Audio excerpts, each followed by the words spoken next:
பல ஆண்டுகளுக்கு முன்னாடி எழுதப்பட்ட பரிபாடல்ல இருந்து சங்க இலக்கியமான சிலப்பதிகாரம் வரைக்கும் எல்லாத்துலேயும் சொல்லப்பட்ட ஒரு மலையை பற்றி தான் நம்ம இன்னைக்கு பேச போகிறோம். பாண்டிய மன்னர்கள் பெரிய மதில் சுவர் எழுப்பி அவங்களோட படைசூழ இராணுவம் அமைச்ச இடமும் இங்கே தான். இவ்வளோ பழமை வாய்ந்த மலை எப்போ தோன்றுச்சுன்னு இப்போ வரைக்கும் யாராலையும் கண்டுபிடிக்க முடியல. இந்த மலைக்கு பேரு திருமாலிருஞ்சோலை, சோலை மலை, அழகர் மலை அப்படின்னு பல பேர்ல சொல்லலாம். சங்க காலத்தில் இருந்த ஒரே ஒரு வைணவ கோவில் அது எது அப்படின்னு பார்த்தோம்னா அது நம்ம அழகர் கோவில் மட்டும்தான். இரண்யன் கோட்டை, அழகாபுரி கோட்டை அப்படின்னு ரெண்டு பெரிய கோட்டையை அரணாக கொண்டிருக்கிறது இந்த அழகர் கோயில்ல தான். இந்த கோயிலை கட்டுறது யாரு அப்படின்னு பார்த்தோம்னா குலசேகர பாண்டியனின் மகனான மலையத்துவச பாண்டியனால எடுத்து கட்டின கோவில் தான் இந்த கோவில். இந்த மலையத்துவச பாண்டியனோட மகள் தான் மீனாட்சி அப்படின்னு ஒரு புராண ரீதியான வரலாற்று கதைகளும் இருக்கு. இவரோட ஆட்சி காலத்துல தான் இந்த கோவிலுக்கு திருப்பணிகள்லாம் செஞ்சு இந்த கோவிலை பராமரிச்சுட்டு வந்தாரு. அவர் ஆட்சிக்கு அப்புறம் மதுரையை கைப்பற்றின விஜயநகர் பேரரசுகள், முகமதியர்கள்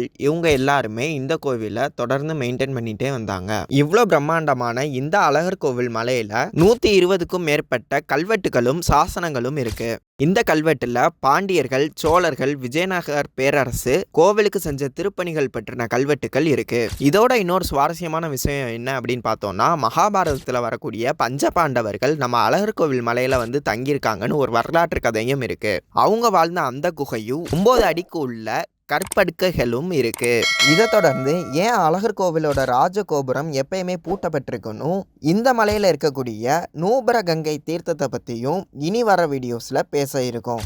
அந்த வீடியோவோட நோட்டிஃபிகேஷன் உங்களுக்கு வரணும்னா நம்ம இஎல் டிவியை சப்ஸ்கிரைப் பண்ணி வச்சுக்கோங்க.